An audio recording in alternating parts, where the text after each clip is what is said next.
কুড়িগ্রামে শতভাগ স্যানিটেশন ব্যবস্থা নিশ্চিত করার লক্ষ্যে নির্বাচিত পরিবারের মাঝে স্বাস্থ্যসম্মত স্যানিটারি ল্যাট্রিন বিতরণ করা হয়েছে।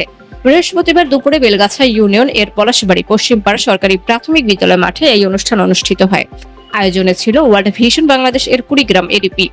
অনুষ্ঠানে প্রধান অতিথি হিসেবে উপস্থিত ছিলেন civil surgeon doctor Swapan Kumar Biswas.